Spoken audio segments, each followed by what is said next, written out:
यदि मैं कहता हूं कि मैंने सलमान खान को थप्पड़ मारा और उसके बाद सलमान खान ये बयान देते हैं कि स्वामी ओम जी ढोंगी हैं और वो इस बात का खंडन नहीं करते हैं कि मैंने उनको थप्पड़ मारा है या नहीं मारा है, वो चुप रहते हैं, सीधा मतलब है कि मैंने उनको थप्पड़ मारा और उनकी दबंगई मैंने निकाल दी।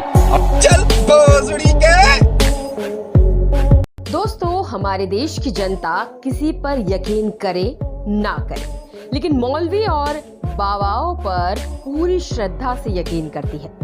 और यही कारण है कि जिसकी वजह से भारत में हर महीने कोई ना कोई बाबा या मौलवी पैदा हो जाता है, जो जनता का पोपट करके या तो जेल चला जाता है या फिर अपनी जिंदगी के मजे यूं ही लेता रहता है।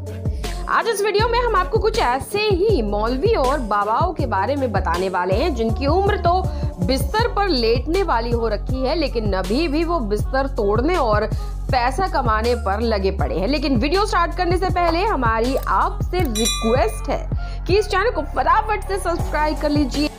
तो चलिए वीडियो शुरू करते हैं। नंबर 1, संत रामपाल। दोस्तों, आप यकीन करेंगे कि एक समय में हरियाणा सरकार के सिंचाई विभाग में सरकारी नौकरी करते थे, लेकिन वहां इनका मन नहीं लगा, जिसके बाद इन्होंने आध्यात्मिक और धार्मिक ग्रंथ पढ़ने शुरू किए और धीरे धीरे ये बाबाओं के संपर्क में आने लगे, जिसके बाद ये खुद ही बाबा बन गए। सन 1994 में इन्होंने अपनी सरकारी नौकरी से इस्तीफा दे दिया, जिसके बाद इन पर भक्तों की आस्था बढ़ने लगी और इन्होंने रोहतक में सतलोक नाम का एक आश्रम खोल दिया। यहाँ तक सब कुछ ठीक ठाक चल रहा था, लेकिन दिक्कत तो तब हुई जब इन्होंने धर्म को ही धंधा बना लिया। देखते ही देखते इनका धंधा रफ्तार पकड़ता गया और इन्होंने हरियाणा की कई और जगहों पर भी आश्रम खोल दिए, जिसके बाद सन 2006 में इन्होंने आर्य समाज के कुछ ग्रंथों की निंदा की, जिसके बाद आर्य समाज के कुछ समर्थकों ने इनकी आश्रम को बंद करवाने की कोशिश की, लेकिन इस कोशिश में इनके समर्थकों ने आर्य समाज के समर्थकों के साथ मारपीट की और आर्य समाज के एक सोनू नाम के समर्थक को जान से मार दिया, जिसके बाद इस बाबा पर केस फाइल किया गया और इस टाइम पता चला कि इनका आश्रम भी फर्जी है, जिसके बाद अधिकारियों के सपोर्ट की वजह से संत रामपाल इन दोनों केसों से बरी हो गए। इसके बाद 2013 और 14 में सतलोक आश्रम से एक बच्चे और 4 महिलाओं की लाश मिली, जिसके बाद संत रामपाल पर हत्या और बंधक बनाए जाने के तहत केस दर्ज कर लिया गया, जिसके बाद दूसरों की जमीन हथियाने और कई संगीन मामलों में इसे 11 अक्टूबर 2018 को दोषी ठहराया गया।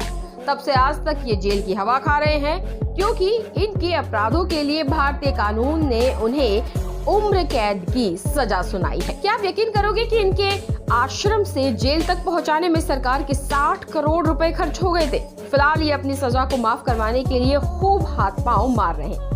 दोस्तों, अब हम आपको एक मौलाना से मिलवाते हैं जिनका नाम है आमिर, लेकिन इनकी खासियत ये है कि इनको इनकी उम्र से कम उम्र की लड़कियां पसंद आती हैं और मजे की बात तो ये है कि इस चीज को ये खुला बोलते भी हैं। वैसे पेशे से ये मौलवी के अलावा एक टीचर भी हैं जो पाकिस्तान के हैं। इन्होंने अब तक 4 शादियां की हैं, जिनमें एज डिफरेंस आप इन्हीं के मुंह से सुन लीजिए। पहली बीवी मुझसे 5 साल छोटी थी, दूसरी बीवी मुझसे 10 साल छोटी थी, तीसरी बीवी मुझसे 15 साल छोटी थी और चौथी ये 20 साल छोटी है। तो कोई ऐसा मुझे फर्क महसूस नहीं हुआ कि ये बहुत छोटी है मुझसे। दोस्तों, अब हम आपको बताते हैं उत्तर प्रदेश के गाजीपुर में रहने वाले राम वृक्ष यादव के बारे में। ये जाने माने धर्म गुरु जय गुरुदेव के शिष्य रह चुके हैं, लेकिन शुरू से ही इनकी नीयत शिष्यों वाली नहीं थी, बल्कि ये तो गुरु बनना चाहते थे। 28 मई 2012 को जैसे ही इनके गुरु जय गुरुदेव की मृत्यु हो गई तो इनकी विरासत लेने के लिए सबसे आगे ये थे, लेकिन इनको एक फूटी कौड़ी भी नहीं मिले, जिसके बाद इन्होंने अपना एक अलग गुट बना लिया और मथुरा के जवाहर बाग में 270 करोड़ एकड़ जमीन पर अवैध कब्जा कर लिया और वहां से ही ये अपनी समानांतर सरकार चलाने लगे और साथ ही यही इन्होंने अपनी छोटी सी सेना भी खड़ी कर दी। बताया जाता है कि जब सरकार ने इस अवैध जमीन को खाली करने के लिए कहा तो इन्होंने अपने समर्थकों के साथ मिलकर उल्टा पुलिस वालों के ऊपर ही हमला कर दिया। देखते ही देखते ये लड़ाई एक मुठभेड़ में बदल गई, जिसमें एक पुलिसकर्मी घायल हो गया और साथ ही 2 पुलिस वाले इसमें मारे भी गए। लेकिन सही बात तो ये हुई कि इसमें राम वृक्ष यादव भी मारा गया, नहीं तो न जाने कितने निर्दोष लोग इसकी वजह से मारे जाते। दोस्तों, अब हम आपको एक ऐसे बाबा के बारे में बताते हैं जिसको डिस्को बाबा और बिल्डर बाबा के नाम से जाना जाता है। वैसे तो इनका असली नाम स्वामी सच्चिदानंद है, जिनके ऊपर शायद ही कोई ऐसा अपराध हो जो ना हो। इनके ऊपर जमीन हड़पने से लेकर रेप तक का आरोप है। वैसे बताया जाता है कि ये बाबा भगवा चोला की आड़ में दारू पीने के बाद खूब नाच गाना किया करते हैं और साइड बाय साइड बिल्डर और जमीन हड़पने जैसे कामों को भी अंजाम देते रहते हैं। गुरमीत राम रहीम। दोस्तों, ये बाबा अपनी भक्ति से नहीं बल्कि अपने लाइफस्टाइल से ज्यादा जाना जाता है। इसका मेन एरिया पंजाब और हरियाणा था। मतलब यहाँ के लोगों को इन्होंने खूब लूटा है, साथ ही इधर की लड़कियों को भी इन्होंने नहीं छोड़ा। बताया जाता है कि जिस भी खूबसूरत लड़की पर इनकी नजर पड़ जाती थी, ये उसे अपनी हवस का शिकार बनाकर ही छोड़ते थे। इसके अलावा इन पर यह भी आरोप है कि इन्होंने अपने सिरसा वाले आश्रम में एक छोटी सी सेना भी तैयार की थी, जो इनके तब काम आई जब इनको पुलिस लेने आए। बताया जाता है कि कोर्ट ने इनको कई बार नोटिस भेजा, लेकिन ये नहीं जाते थे, जिसकी वजह से पुलिस को ही इनको उठाने आना पड़ा।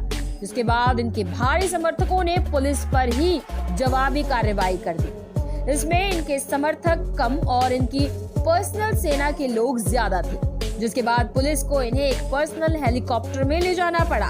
फिलहाल डेरा सच्चा सौदा के कर्ता धर्ता गुरमीत राम रहीम 20 सालों के लिए जेल में बंद है। दोस्तों, आज न जाने कितने ऐसे बाबा हैं जो कई कर्मकांड और कई धांधलबाजी करके निर्दोष घूम रहे हैं। आपसे रिक्वेस्ट है कि आप ऐसे ढोंगी बाबाओं से बच कर रहें। तो दोस्तों, आज की हमारी वीडियो आपको कैसी लगी कमेंट करके हमें जरूर बताइएगा और ऐसे ही अमेजिंग वीडियोस देखते रहने के लिए हमारे चैनल को सब्सक्राइब करना ना भूलिएगा। धन्यवाद।